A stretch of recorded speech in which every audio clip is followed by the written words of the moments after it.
ദേശീയപാത നിർമ്മാണം അവസാന ഘട്ടത്തിലേക്ക്. തലപ്പാടി കാസർഗോഡ് യാത്രാസമയം 45 മിനിറ്റായി ചുരുങ്ങും.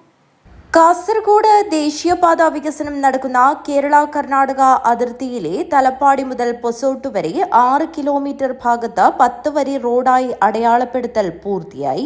ഇവിടെ കാൽനടയാത്രക്കാർക്ക് നടന്നുപോകാൻ നടപ്പാതയും തയ്യാറായിട്ടുണ്ട്.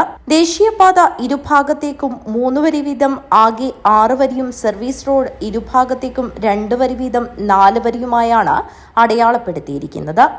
ഇരുചക്രവാഹനം, കാർ, ബസ്, ലോറി, ആംബുലൻസ് തുടങ്ങിയ വിവിധ വാഹനങ്ങൾ നിശ്ചിത ലൈനുകളിലൂടെ പോകുന്ന വിധത്തിലാണ് ലൈൻ ക്രമീകരണം.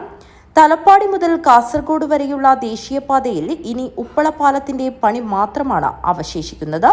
നിലവിൽ തലപ്പാടി മുതൽ ഉപ്പള ഗേറ്റ് ഹിദായത്ത് ബസാർ വരെ 14 കിലോമീറ്റർ നിർമ്മാണം പൂർത്തീകരിച്ച് ഇരു ഭാഗത്തേക്കും വാഹനങ്ങൾ ദേശീയപാതയിലൂടെയാണ് പോകുന്നത്. അത് കഴിഞ്ഞ് ഉപ്പള മേൽപ്പാലത്തിന്റെ പണി നടക്കുന്നതിനാൽ ഹിദായത്ത് ബസാർ മുതൽ നയാ ബസാർ വരെ 2 കിലോമീറ്റർ സർവീസ് റോഡിലൂടെയാണ് വാഹനം കടന്നുപോകുന്നത്. നയാ ബസാർ മുതൽ താളിപ്പടുപ്പ് വരെ റോഡ് പണി പൂർത്തിയായി. ഉപ്പള മേൽപ്പാലത്തിന്റെ പണി അവസാന ഘട്ടത്തിലാണ്. 3 ദിവസം കൊണ്ട് പൂർത്തീകരിച്ച് ഒരാഴ്ച കൊണ്ട് ഇതുവഴി വാഹനം കടത്തിവിടാനാണ് തീരുമാനിച്ചിരിക്കുന്നത്. ഇതോടെ തലപ്പാടി മുതൽ താളിപ്പടുപ്പ് വരെ ദേശീയപാതയിൽ ഒരു തടസ്സവുമില്ലാതെ യാത്ര ചെയ്യാം. തലപ്പാടി മുതൽ കാസർഗോഡ് വരെ നേരത്തെ 1.5 മണിക്കൂർ യാത്രാസമയം വേണ്ടിവന്നിരുന്നിടത്ത് കട്ട്.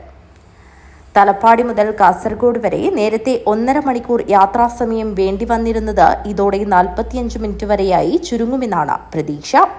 സർവീസ് റോഡിലൂടെ പോകുന്ന വാഹനയാത്രക്കാർക്ക് അടിപ്പാത തിരിച്ചറിയാൻ അടിപ്പാതയ്ക്ക് നീലനിറം നൽകിയിട്ടുണ്ട്. 3 വർഷമായി ദേശീയപാത റോഡ് പണി നടക്കുന്നതിനാൽ വ്യാപാരികൾ വിഷമത്തിലായിരുന്നു. ചില സ്ഥലങ്ങളിൽ വ്യാപാരം തന്നെ മുടങ്ങിയിരുന്നു. പണി പൂർണ്ണമായി തീർന്ന തലപ്പാടി മുതൽ ഹൊസങ്കടി വരെയുള്ള മേഖലയിൽ ഇപ്പോൾ വ്യാപാര രംഗത്ത് ഉണർവായിട്ടുണ്ട്.